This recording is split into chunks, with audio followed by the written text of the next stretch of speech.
السلام علیکم۔ میرا دل ہے کہ ہم جو کام شروع کریں نا، تو ہم دو تین ٹائپ کا کام چلائیں گے، تھوڑا تھوڑا کر کے ساتھ ساتھ چلائیں گے انشاءاللہ،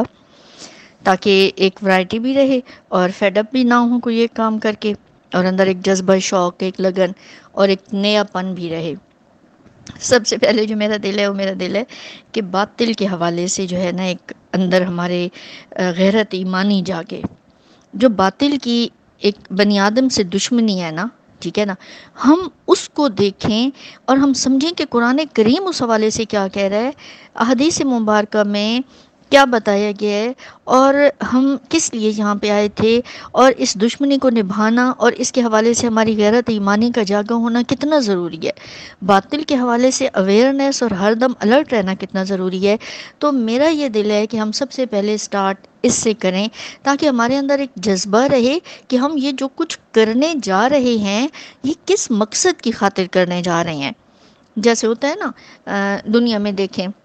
دشمنیاں لوگ نبھاتے ہیں، نسل در نسل دشمنیاں نبھائی جاتی ہیں، ٹھیک ہے، وہ یہ کہتے ہیں یہ تو غیرت کی بات ہے، ٹھیک ہے، کہ ہم اپنی دشمنی نہ نبھائیں، میرے باپ کو، میرے دادا کو، میرے چچا کو، میرے فلانے کو یہ کیا تھا، اور وہ دشمنیاں نسل در نسل منتقل کی جاتی ہیں۔ آنے والے نوجوانوں میں، آنے والے ہمارے جتنی بھی نسل ہوتی ہے ان میں وہ شعور بیدار کیا جاتا ہے کہ ہمارے دشمنوں نے یہ کیا تھا، اور ایسے ایسے ان کے ساتھ رہا تھا ہمارا تعلق، اور انہوں نے ہمیں یہ نقصان پہنچایا، اور کہاں کہاں کس کس لیول کا نقصان پہنچایا،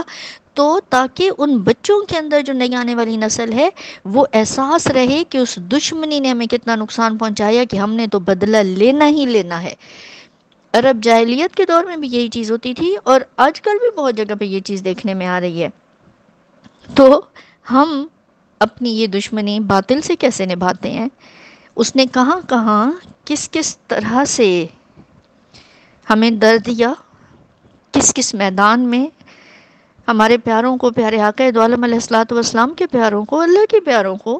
ان کے ساتھ کیا کیا ہوا، کیسے کیسے ہوا، اور اس کے لیے ہم نے اس دشمنی کو کیسے نبھانا ہے۔ تو میرا دل ہے کہ سب سے پہلے ہم باطل کے حوالے سے ایک حق والے بن کر اپنی غیرت ایمانی کو جگائیں، اور اس احساس مندر سچائی کے ساتھ ایک پہلا بیج کی صورت میں، پہلے بیج کی صورت میں ہم اس احساس کو یہاں پہ لگا کے اس حق کی راہ پر پہلا قدم بڑھائیں۔ تو اس حوالے سے میں آپ کو بتاؤں گی ساتھ ساتھ انشاءاللہ۔